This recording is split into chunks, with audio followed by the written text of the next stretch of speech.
In this video, I will be discussing about exact differential equations.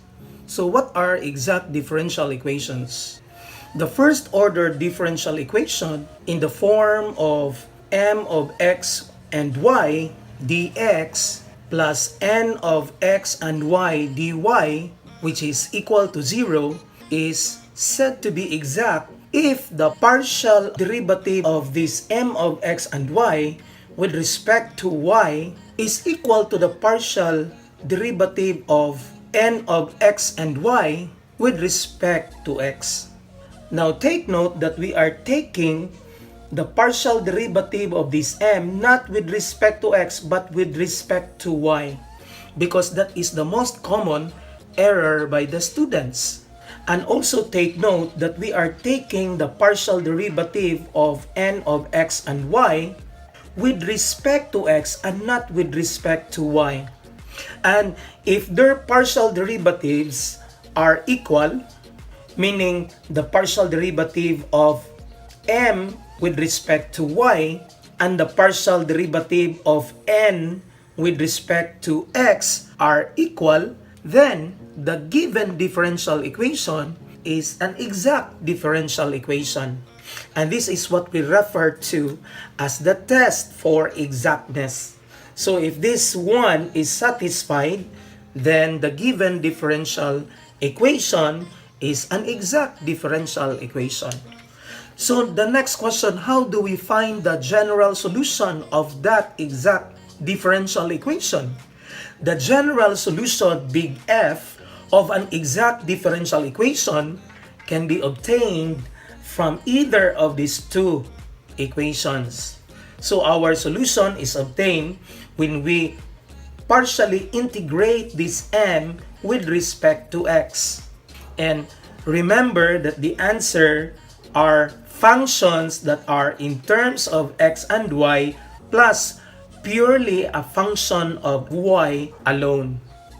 Because when you partially integrate this function m with respect to x, we treat y as a constant. So this h of y is the constant of integration by this 1. Or we can get the solution by taking the partial derivative of our n with respect to y. And the answer is some functions of x and y plus purely a function of x alone. Because again, in this partial integration with respect to y, we treat other variables as constants. So in this case, x is treated as a constant here. So we expect that there are some parts of the answer that are in terms of x alone, because we consider this one as the constant of integration in this partial integration. So either of the two we can use in finding the solution for the given exact differential equation. So to illustrate this one, allow me to give you the first example. So example 1, find the general solution of 2xy minus 3x squared quantity times dx plus x squared plus 2y quantity times dy is equal to 0. So first, if this will come out in an exam, because in an exam, you will not be told that this is an exact differential equation. So you may scan some of your knowledge in solving differential equations. So first, we may suspect whether this is a separable differential equation. And we notice that this multiplier of dx, we have two terms that are separated by a minus sign. So we have here the first term as 2xy and the second term as 3x squared. So we can conclude that this is not a separable differential equations because it's very, very hard for us to separate the two variables. Second, we may suspect that this is a homogeneous differential equation. So let us check the sum of the exponents. The exponent of x is 1, the exponent of y is 1, so the sum is 2. And here in the second term, the exponent is 2. And also this term, the exponent is 2. But this term 2y has an exponent of 1 only. So this is not also a homogeneous differential equation. Thus, we may proceed to another type of differential equation, which is an exact differential equation. So let us check whether this one is an exact differential equation. And to do that, let us apply this test for exactness. We will take the partial derivative of m with respect to y. So what is our m? Our m is 2xy minus 3x squared, because this is the multiplier of dx. And we will be taking the partial derivative of this with respect to y. So the partial derivative of 2xy, we treat 2 and x as constants. And the only variable is y. So we have 2x as the derivative of this 2xy.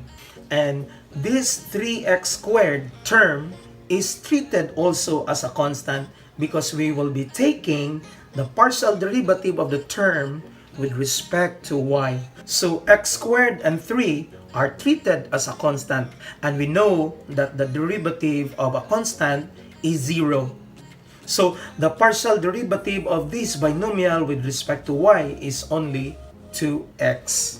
Now, also, we need to take the partial derivative of n with respect to x. Take note, this is not with respect to y because our n is the multiplier of dy.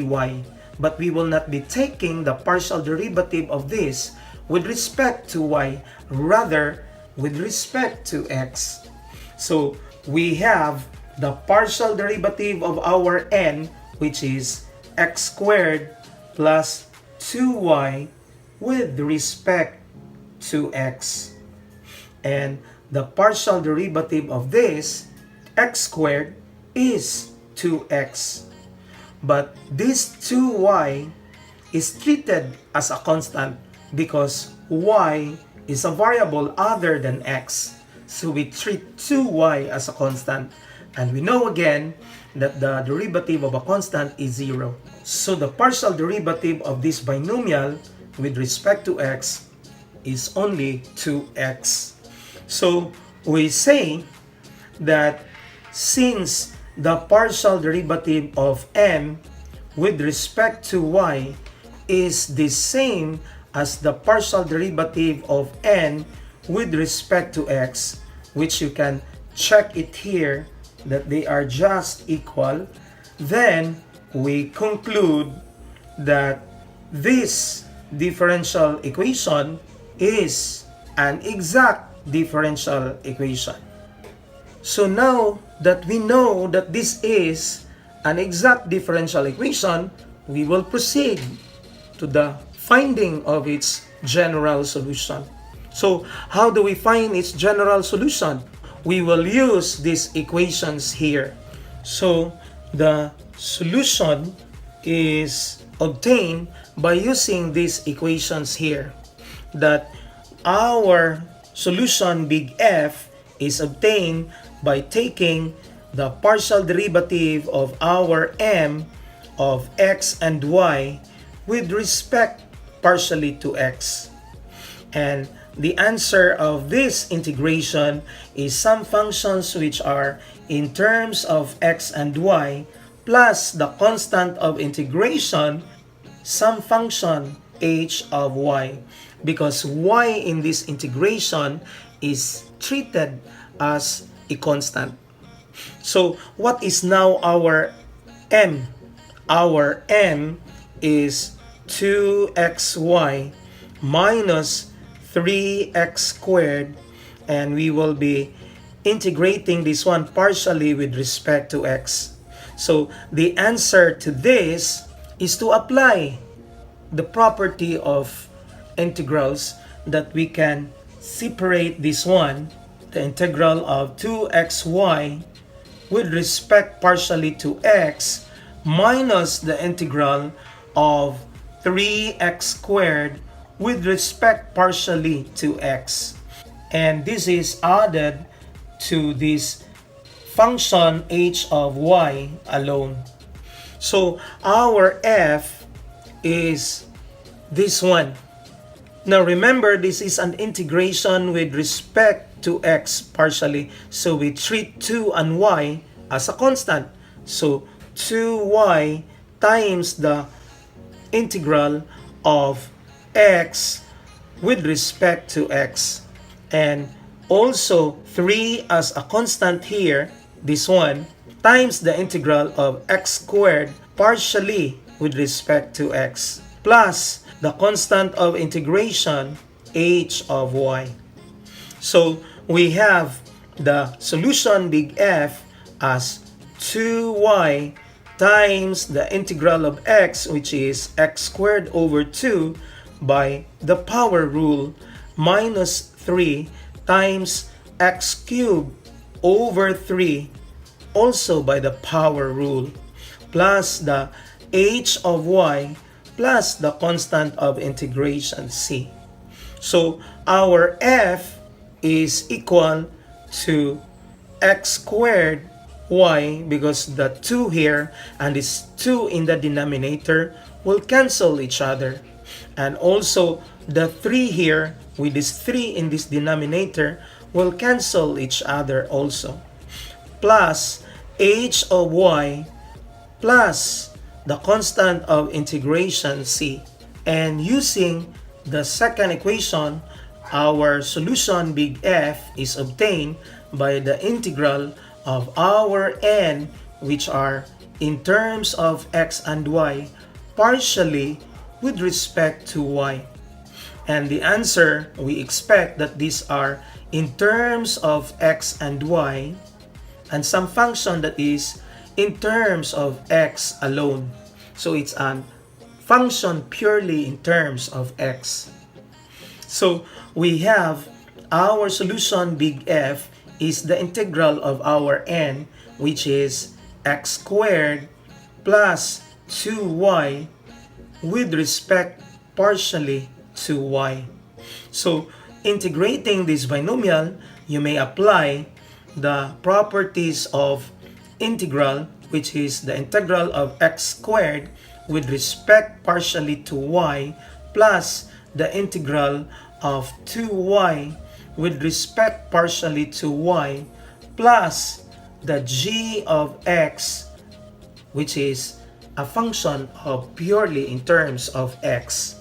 So we have our solution because this is with respect to y. So we treat x squared as a constant. So this is x squared times the integral with respect partially to y plus 2 times the integral of y with respect partially to y plus the g of x. So we have the big F as the x squared times the y. And this y with respect to y is having an integral of y squared over 2 plus the g of x plus the constant of integration c.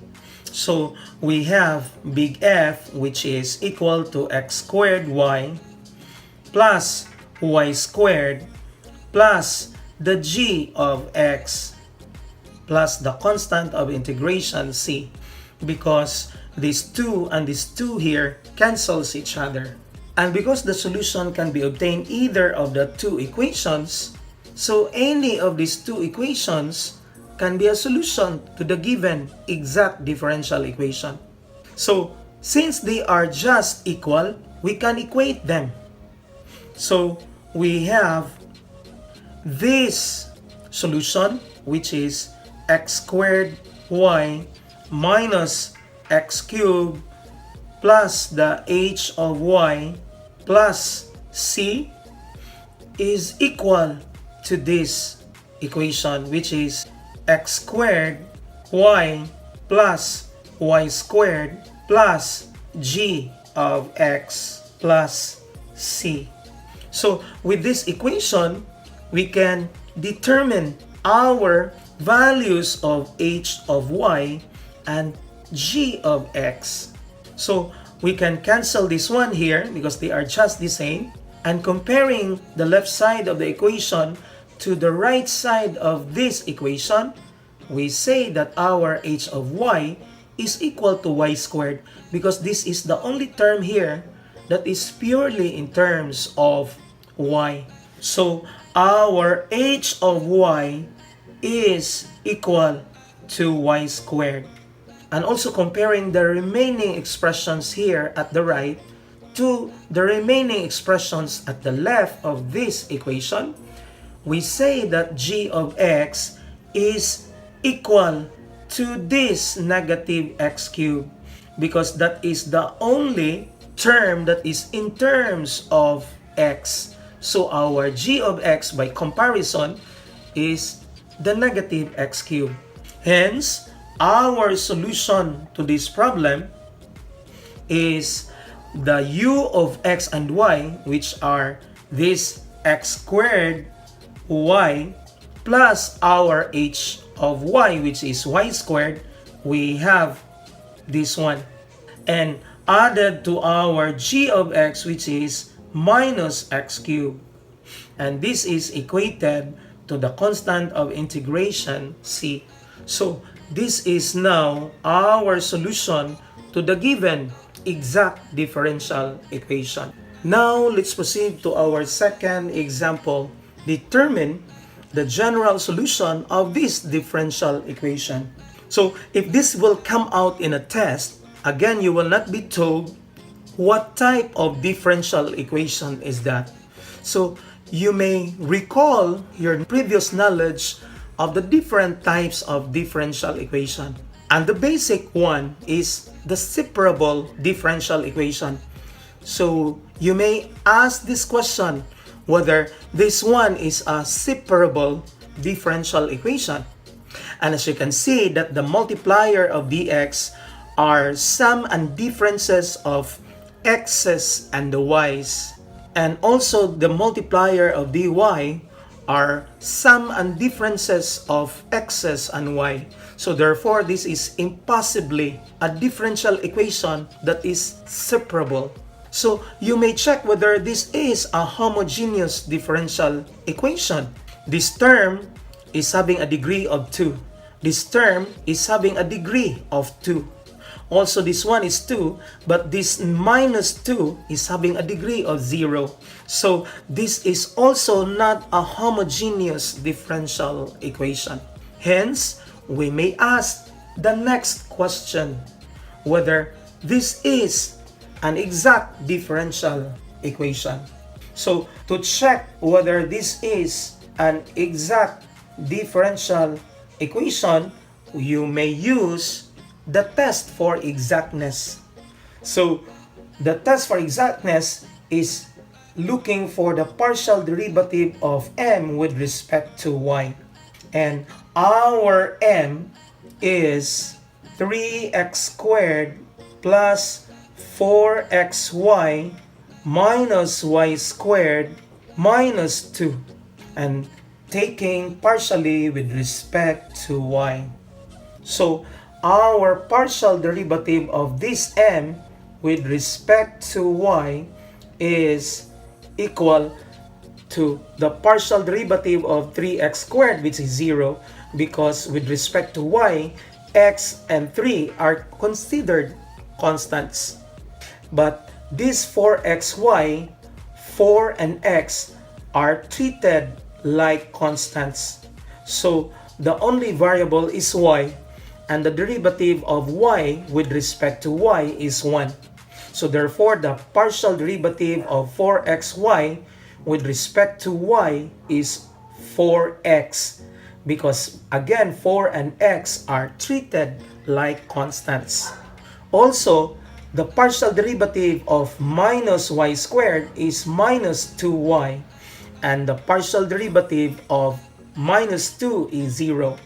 So therefore, the partial derivative is only 4x minus 2y. Also, we need to check the partial derivative of n with respect to x. Now remember, this is not with respect to y, although this is n. It should be with respect to x.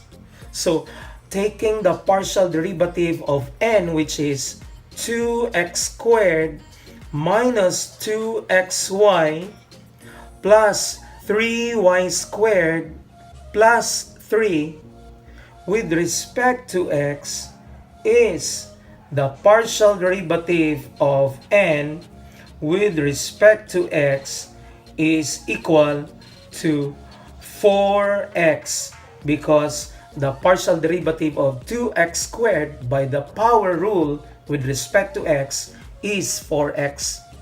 And the partial derivative of minus 2xy with respect to x is minus 2y, because 2 and y are treated like constants. So the only variable here with respect to x is x, and the derivative of x is 1. So therefore, the partial derivative of 2xy with respect to x is 2y. Also, the partial derivative of 3y squared is 0, because 3 and y are treated like constants. And because the derivative of a constant is 0, we have this 0 as its derivative. And so with the partial derivative of 3 is also 0. So our partial derivative of n with respect to x is 4x minus 2y. And since our partial derivative of m with respect to y is equal to the partial derivative of n with respect to x, and since they are equal, then we say that this differential equation is an exact differential equation.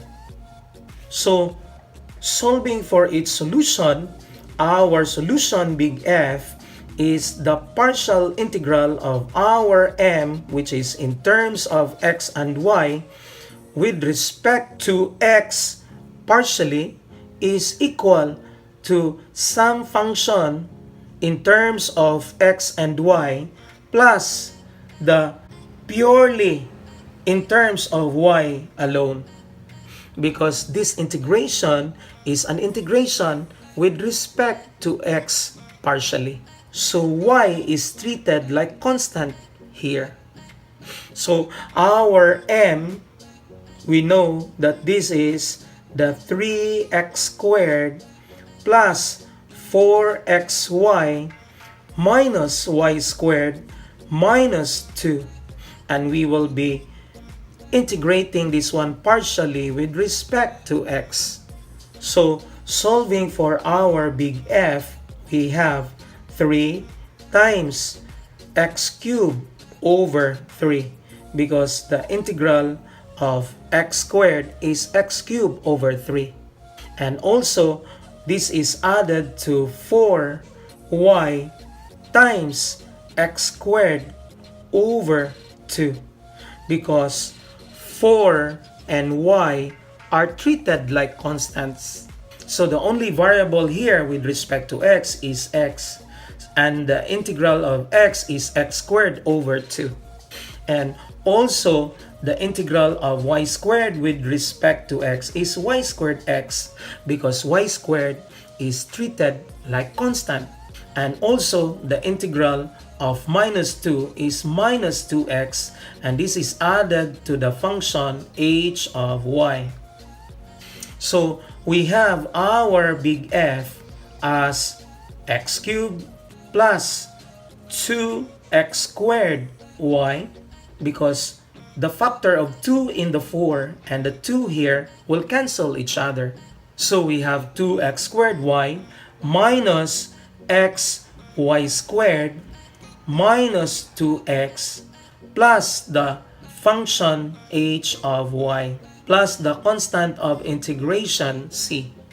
And also for the second equation, f is the integral of our n, which is in terms of x and y, partially with respect to y.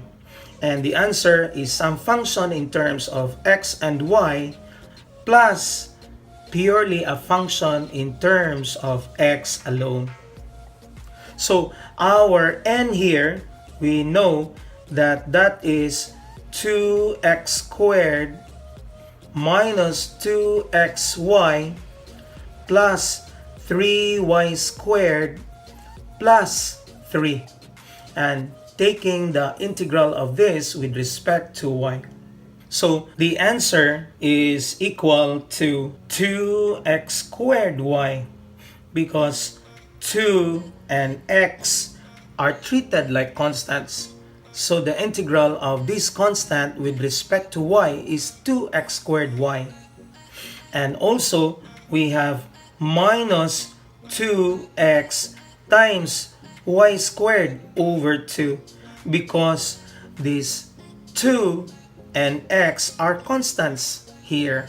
And the integral of 3y squared is 3 times y cubed over 3 with respect to y. And the integral of 3 with respect to y is 3y. And this is added to our function g of x plus the constant of integration c. So we have our f, which is equal to 2x squared y minus x y squared, because this 2 and this 2 cancels each other, plus y cubed plus 3y plus the g of x. And this is added to the constant of integration c. So comparing this expression with this expression, we have a common, which is 2x squared y here, and also this one with this one. So we say that our h of y is equal to some y's here, which is y cubed plus 3y, because these are the terms that are purely in terms of y. And for our g of x here, our g of x is equal to x cubed minus 2x, because comparing this one, in this equation, we have x cubed and minus 2x as terms which are in terms of x alone. Thus, the solution is these common expressions which are in terms of x and y is 2x squared y minus x y squared plus our h of y, which is y cubed plus 3y here, plus our g of x, which is x cubed minus 2x, our g of x, which is equal to the constant of integration c. So this is our solution to the given exact differential equation. So let's proceed to our example number 3. Determine the general solution of this differential equation. Now again, in the test, you will not be told what kind of differential equation. So you may recall your types of differential equation. So is this a separable differential equation? As you can see that the multiplier of dy are the sum and differences of x's and the y's. So therefore, this is impossibly to be a separable differential equation. Next, is this a homogeneous differential equation? The answer, we may check the sum of the exponents for every term. So here, the degree is 1. Here, the degree is 3. Here, the degree is 1, the degree is 3, and the degree is 1. They have different degrees for every term. So therefore, this is not a homogeneous differential equation. But is this an exact differential equation? We may check using the test for exactness. So what is the test for exactness? The partial derivative of m with respect to y. Remember, our m is the multiplier of dx, but we will not taking the partial derivative of this with respect to x, but with respect to y. That is the test for exactness. So our m is y e to the power xy minus 2y cubed with respect to y. And taking the partial derivative of that, we apply the product rule for this one. So that is y times the partial derivative with respect to y for our e to the power xy plus e to the power xy times the partial derivative with respect to y for our y. And this is just for this term here. And also, the partial derivative of 2y cubed with respect to y is 6y squared because this is in terms of y. So by the power rule, the derivative is 6y squared. And simplifying this answer here, we have y times e to the power xy, because the derivative of e to the power xy is e to the power xy, but by the chain rule, we need to find the partial derivative of xy with respect to y. And with respect to y, this is only x, because x here is treated as a constant. So a constant times y, the derivative is x with respect to y, plus e to the power xy times the partial derivative of y with respect to y, which is 1. So minus 6y squared. So we have xy times e to the power xy plus e to the power xy minus 6y squared as our partial derivative of our m with respect to y. Also, we need to find our partial derivative of n with respect to x. And our n is equal to x times e to the power xy minus 6xy squared minus 2y. And this is with respect to x. And since this is a product of an algebraic and an exponential function, we may apply the product rule for that. So we have x times the partial derivative of e to the power xy with respect to x, and added to e to the power xy times the partial derivative with respect to x of our factor x. And this is the derivative of this product here, applying the rules for derivatives of a product. Minus 6y squared, because in this case, 6 and y squared are treated like constants. So therefore, the derivative of this 6y squared x is 6y squared with respect to x, because the derivative of x is 1. Minus 0, because 2 and y are treated like constants. And we know that the derivative of a constant is 0. So we have x times the partial derivative of e to the power xy, and by the chain rule, we need to find the derivative of xy with respect to x. So x here is the variable and y is the constant, and the derivative of that is y, because x is the only variable with respect to x. and the derivative of x is 1 plus e to the power xy times 1 because the derivative of x with respect to x is 1 minus 6y squared. So our answer here is xy e to the power xy plus e to the power xy minus 6y squared. And looking to this answer and this answer here, we say that since our partial derivative of m with respect to y is equal to the partial derivative of n with respect to x, as you can see, this one and this one are just the same. So these are equal.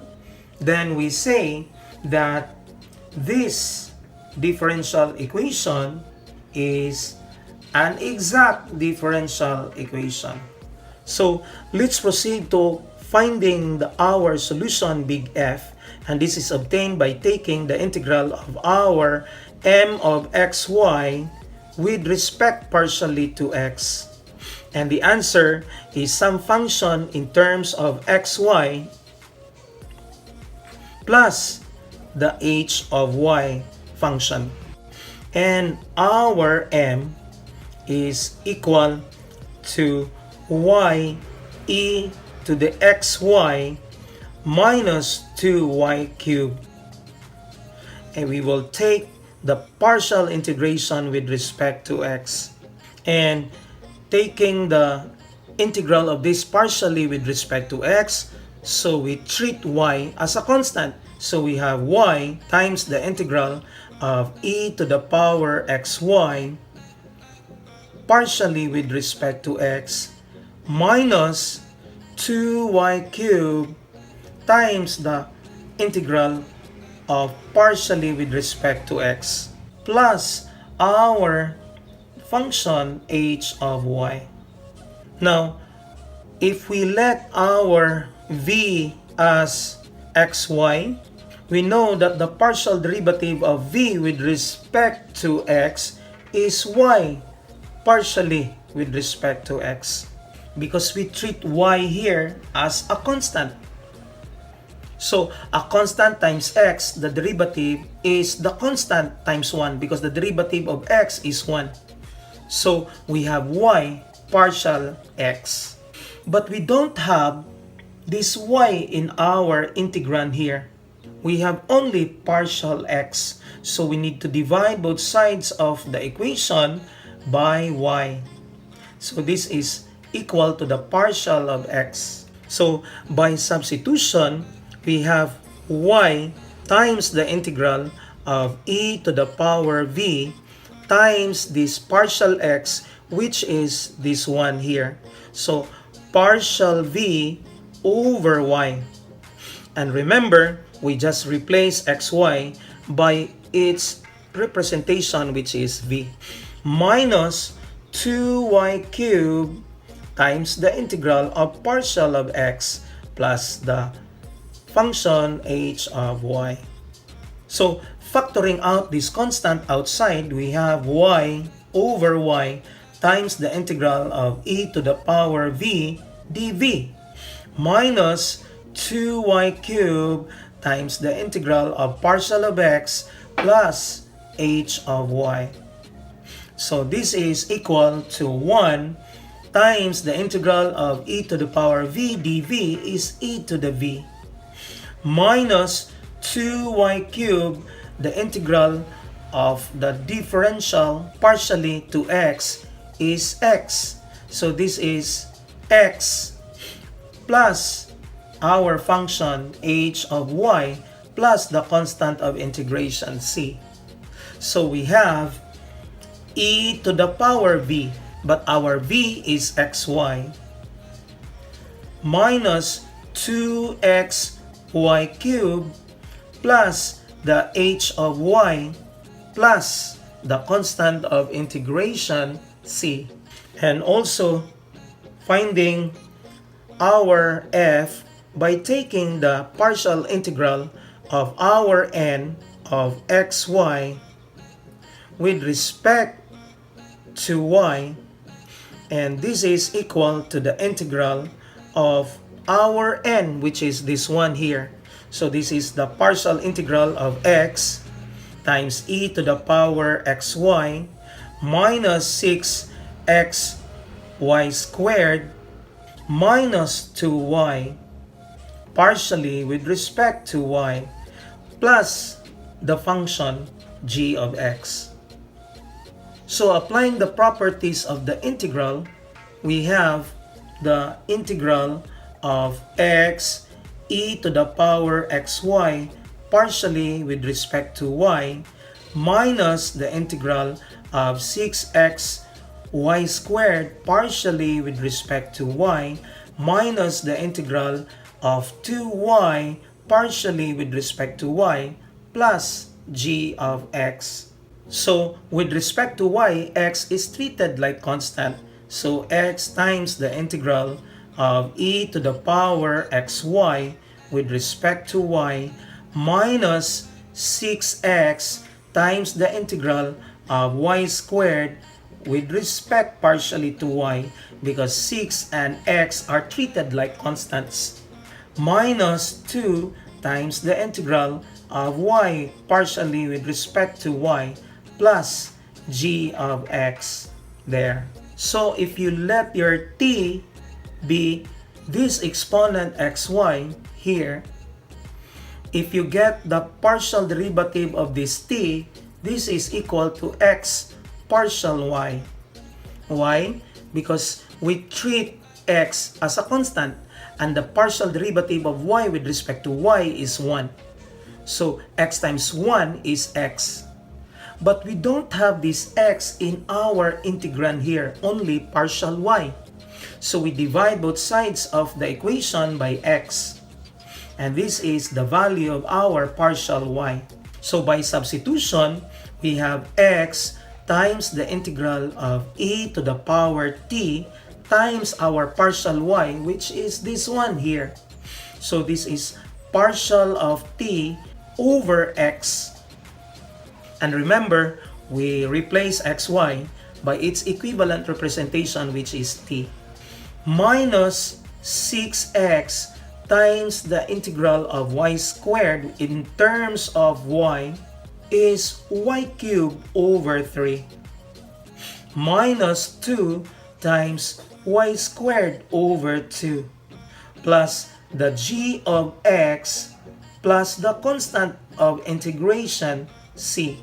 So we have our x over x times the integral of e to the power t with respect to t is e to the power t, and t is xy, minus 2x y cubed minus y squared plus the g of x. And this is added to the constant of integration c. Now, comparing this answer with this answer here, this term is common to both of the answers. And also this one here. So we say that our h of y here is this one, which is equal to the negative y squared. Because this hy, comparing this one here, the only term that is in terms of y alone is this minus y squared. So we say that h of y is negative y squared. And our g of x, when you compare here, there is no term that is in terms of x alone. So therefore, we say that our g of x in this case is 0. Hence, our solution for this exact differential equation is this one, the common term, which is e to the power xy minus 2xy cubed, which is also common to both of the expressions, plus the h of y, which is y squared negative. And this is equal to the constant of integration c. na you wonder C here is still positive because whether it's at the left or at the right, it doesn't matter because they are all the time a constant. And this is our answer to the given exact differential equation. And that's it. If you learned something today, please check out my channel for more videos like this and click subscribe. Click the notification bell below so you'll get notified whenever I'll be posting a new video. Don't forget to like this video to show your support. And always remember to math your way up. Thank you.